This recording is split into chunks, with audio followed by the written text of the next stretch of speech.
સ્વાગત છે વિદ્યાર્થી મિત્રો આજના નવા વિડીયોમાં।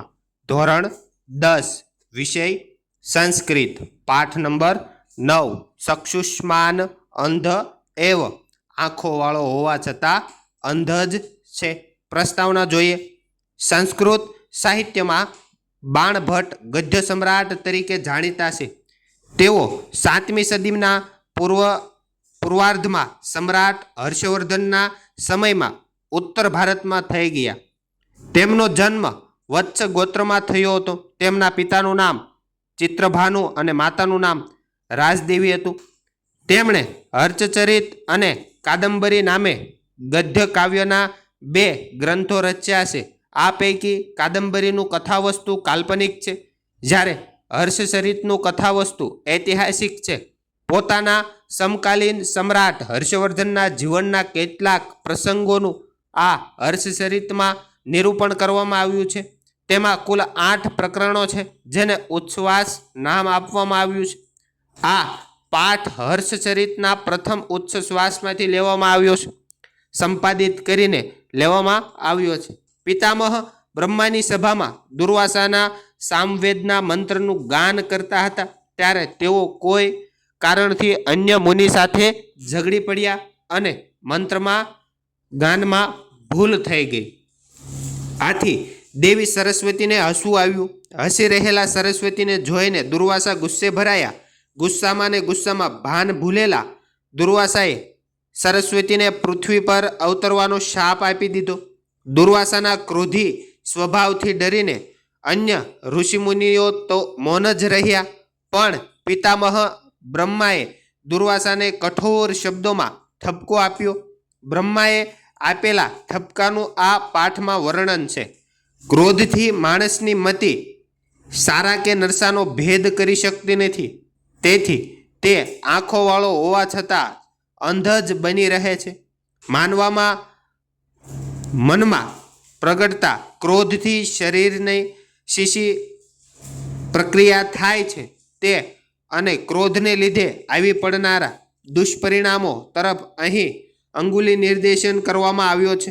क्रोधांध माणस आंखो होवा छतां कई बाबतोने जोई शकतो नथी, तेनुं वर्णन करीने क्रोधथी दूर रहेવાનો बोध आ पाठमां सरस रीते आपवामां आव्यो छे। जोईए पाठ।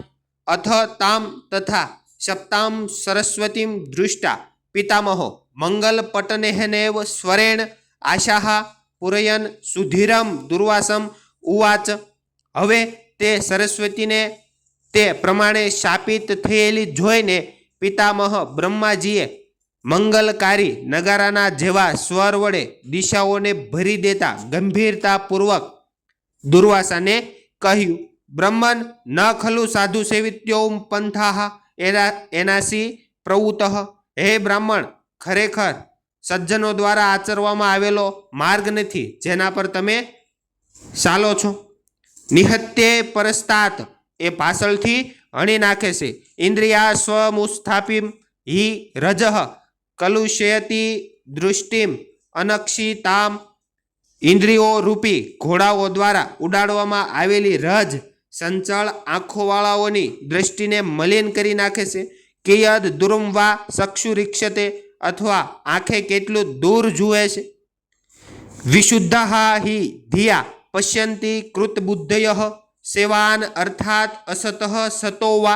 शुद्ध बुद्धि वडे शुद्ध बुद्धिवाळाओ बधा खोटा के सासा विषयोने जुए छे। निसर्ग विरोधिनी चेयम पयः पावकयोरिव धर्म क्रोधयोरेकत्र वृत्तिः।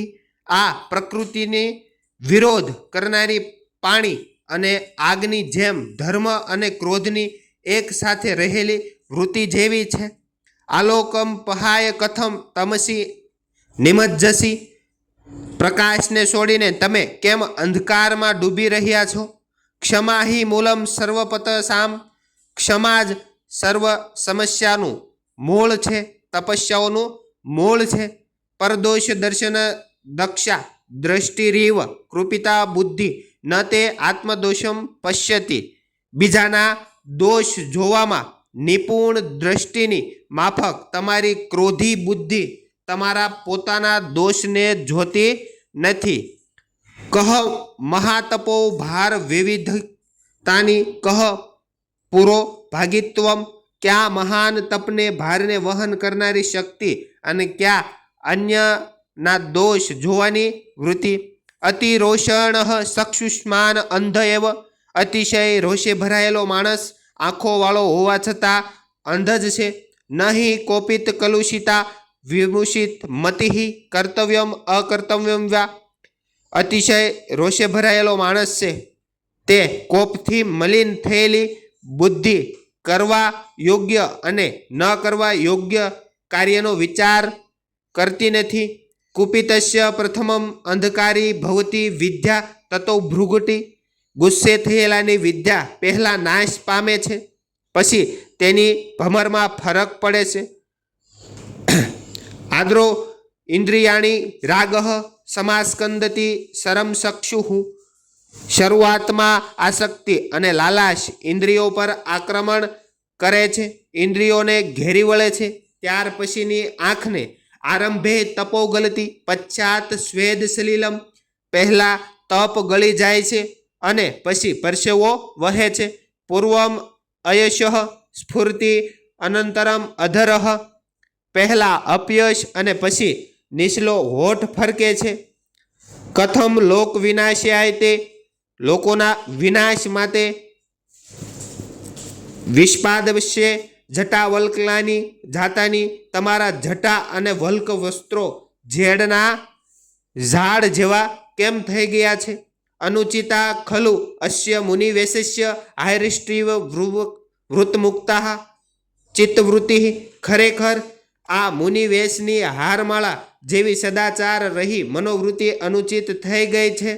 શૈલેષુ એવ વૃથા વહસી કૃત્રિમમ ઉપશમ શૂન્યને શેતસા તાપસ કલ્પમ, જેમ તમે નટની જેમ વ્યર્થ કૃત્રિમ શાંતિ વિહોણા મનથી તપસ્વીના વેશને વહન કરો છો. અલ્પમતી ન તે પશ્યામી કુશલમ જાતઃ, હું શાણપણનો જરા પણ એટલો અંશ પણ તમારામાં જોતો નથી. તો વિદ્યાર્થી મિત્રો, આ હતો પાઠ નંબર 10, ચક્ષુષ્માન અંધ એવ, આંખો વાળો હોવા છતાં આંગળો. વિડીયો ગમ્યો હોય તો લાઇક, શેર અને સબસ્ક્રાઇબ કરવાનું ભૂલતા નહીં. મળીએ આગળના વિડીયોમાં. આભાર. Thank you. ધન્યવાદ.